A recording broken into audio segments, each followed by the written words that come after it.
Oi!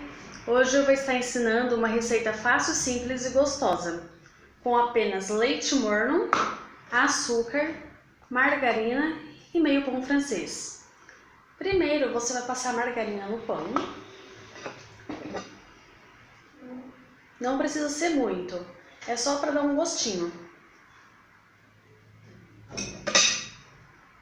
Aí você pica dentro do leite.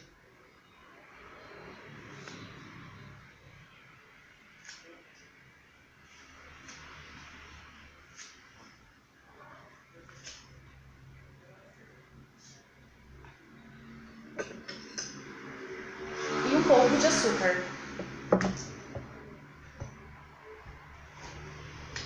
Aí mexe.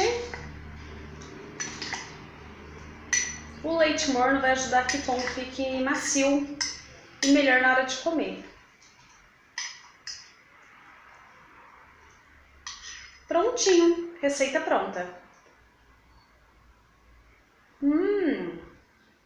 Muito bom.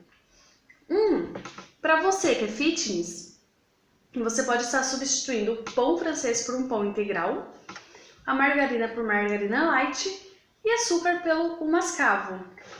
E é isso aí. Só curtir.